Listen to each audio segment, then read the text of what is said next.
Pues tenemos para continuar hablando de ello con Juan Antonio de Castro, exfuncionario de Naciones Unidas. Muy buenos días, Juan Antonio, muchas gracias. ¿Qué tal? Buenos días, encantado. Pues estábamos vigilando también de cerca la tensión entre Estados Unidos y Venezuela. Parece que aumenta, ha intensificado su presión sobre Venezuela, incluyendo pues, más bloqueos, el tercero ya, y el seguimiento de embarcaciones petroleras.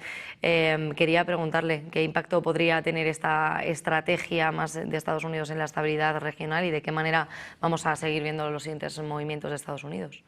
Bien, yo creo que estamos en el planteamiento del nuevo transaccionalismo de Trump en todas sus actuaciones, tanto las de política comercial como la geopolítica global. Es una nueva forma de actuar en la que, pues, por supuesto, se rompen las reglas del derecho internacional.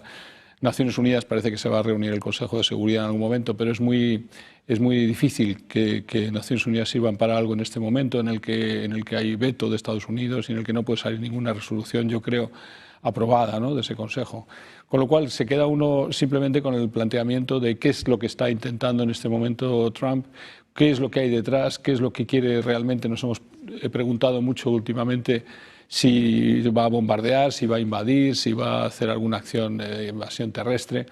Y yo creo que no, yo creo que al final lo que está detrás, lo que es la estrategia de Trump, está más bien, yo creo, en un desgaste absoluto del régimen de Maduro, pero mucho más que un desgaste, ¿no? Yo creo que si él sigue sancionando de forma que bloquea los buques, ya no las lanchas de narcotráfico, pero los buques de petróleo, que son realmente el objetivo en este momento, es una estrategia muy calculada. Es decir, eso le podría evitar tener que hacer ninguna invasión terrestre. Yo quiero recordar dos crisis importantes que hubo. En el 2002-2003, con el tema de Chávez, hubo una crisis enorme de petróleo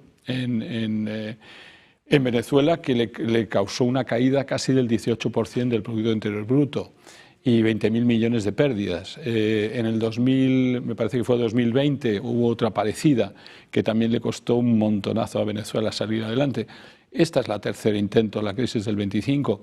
Entonces creo que esta crisis lo que busca es no tener que hacer una intervención, poder hacer caer al régimen de Maduro, simplemente cortándole el principal suministro, digamos, de su economía, la principal riqueza de su economía, que es el petróleo. Ya ha ocurrido otras veces.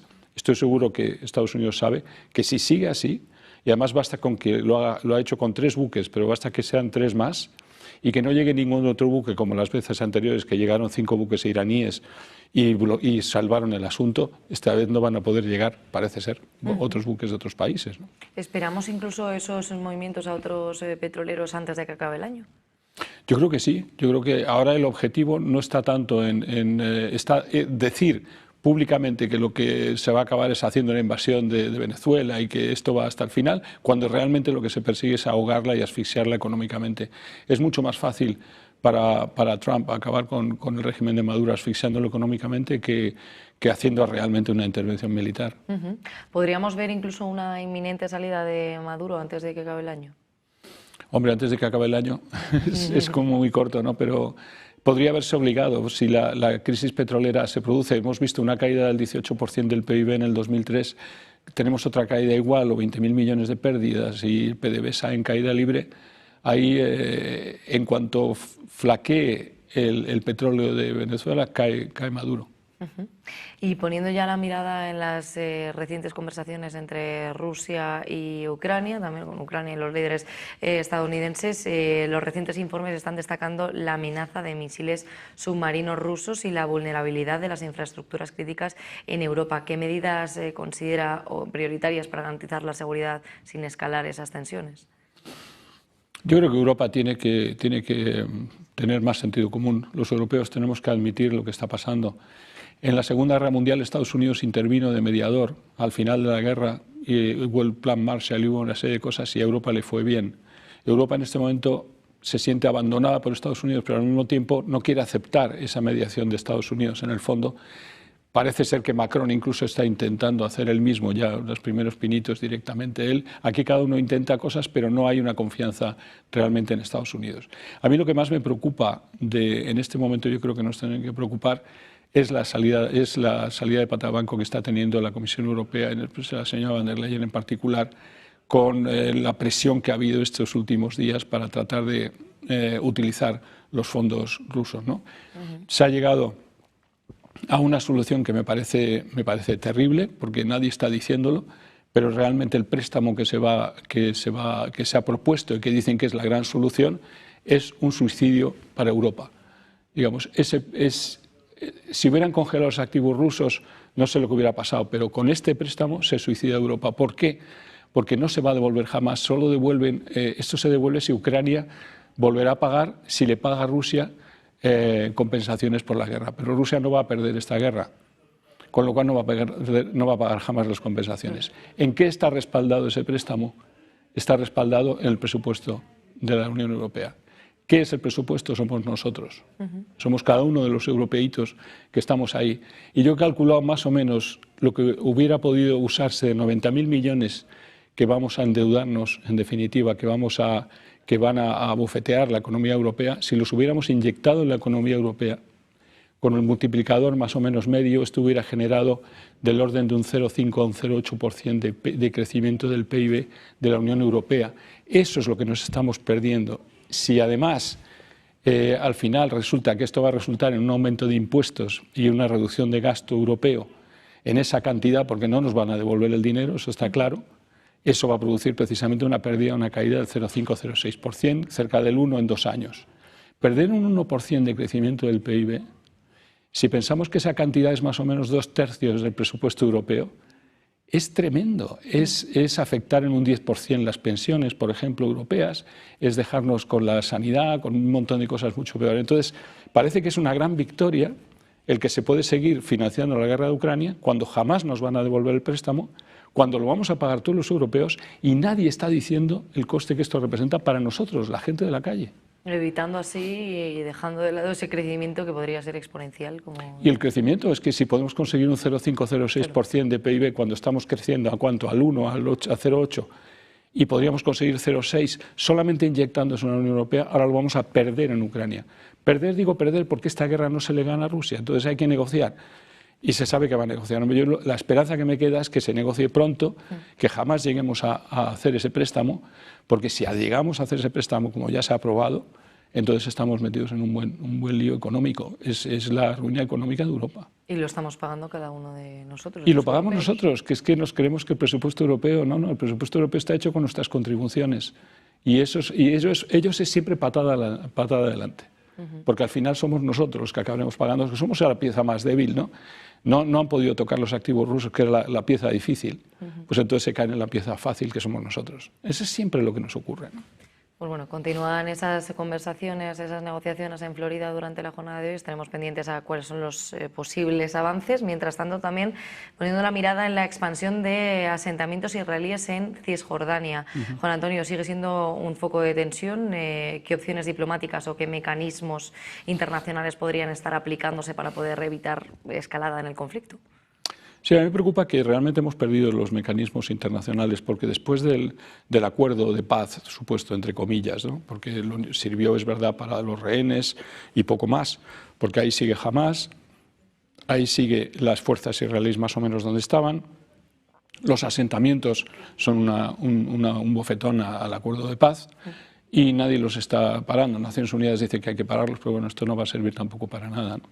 Entonces, yo creo que al final lo que está ocurriendo es que el acuerdo de paz está resultando muy flojo. No veo esa autoridad nueva que iba a haber en Palestina.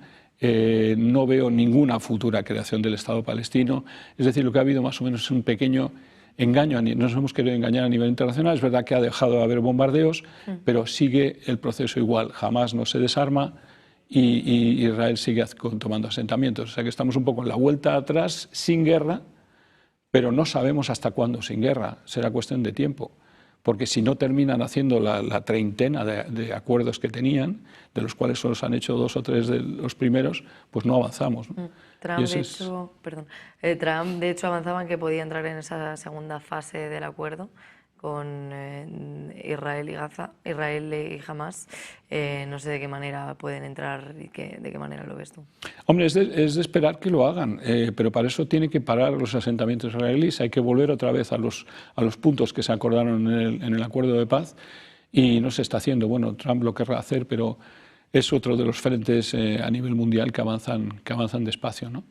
Todo esto, además, está, por lo que veía esta mañana y tal como está la economía global, ¿no? Y las bolsas y demás, está afectando al oro, está afectando a un montón de activos y demás porque está generando una inestabilidad tremenda, ¿no? Es una suma de cosas sin solucionar y sobre todo Ucrania, yo diría, y Venezuela, que son en este momento los focos más fuertes. De hecho, ha alcanzado hoy los 4.400 máximos históricos el oro, el metal preciso. Parece que los inversores se van a ese activo refugio. También quería comentar contigo, el Ártico se ha vuelto a convertir en ese punto estratégico de competencia geopolítica en Groenlandia. ¿Cuál crees que es la pieza clave o esos actores internacionales protagonistas y de la ONU también para asegurar la cooperación y evitar conflictos en la región?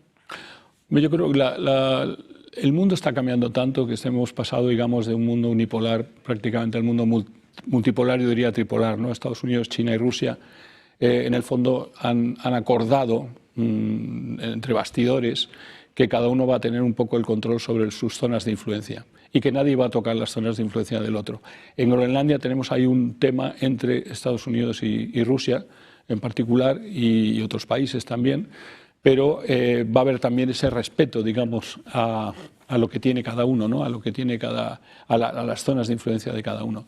Entonces, a mí me parece que Estados Unidos va a seguir hacia adelante en el tema de Groenlandia. Acaba de nombrar al nuevo emisario también, o enviado, para reforzar o forzar más o acelerar más todo este proceso. No sé, vivimos una época en la que decides que te vas a quedar con Groenlandia y parece que lo consigues. Decides que le vas a poner aranceles a todo el mundo y lo logras. En el fondo es un reflejo de la fuerza de cada uno.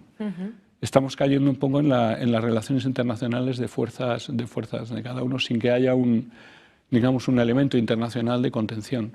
Y ahí es donde yo creo que deberían, de hecho, los BRICS y muchos países están llamando la atención sobre la vuelta al multilateralismo y ese es un poco el tema, ¿no? Pero realmente aquí también lo que tenemos es un poco el reflejo de esa especie de guerra civil norteamericana oculta que está trastocando absolutamente todo, que influye en Europa, en los dirigentes europeos y que influye incluso, hoy oía sobre las revelaciones de la inteligencia americana diciendo que no, que al final los rusos van a invadir todo, o sea, está volviendo la inteligencia americana contra la Casa Blanca. Tenemos ahí un enfrentamiento entre inteligencia americana y Casa Blanca, que es el enfrentamiento de guerra civil americana clásico entre los demócratas y los patriotas de ahora, ¿no? Y eso también en Europa, o sea, tenemos la gran guerra civil norteamericana que permea absolutamente todas las relaciones internacionales. Se están produciendo las mismas cosas en todas partes. Que la inteligencia americana esté contra la Casa Blanca, porque es lo que está pasando en este momento, es bastante escandaloso y tremendo. Y es para preocupar, ¿eh? Porque es que la inteligencia americana es tan fuerte como para llevar la guerra de Ucrania, como para llevar una serie de cosas. Y aquí no sabemos quién está haciendo qué realmente. Pues sin duda alguna, nuevos frentes abiertos, también muy pendientes a las próximas negociaciones, próximos acuerdos, posibles acuerdos. Juan Antonio de Castro es funcionario de Naciones Unidas. Muchísimas gracias por acompañarnos esta mañana en Business Connection. Muchísimas gracias a vosotros.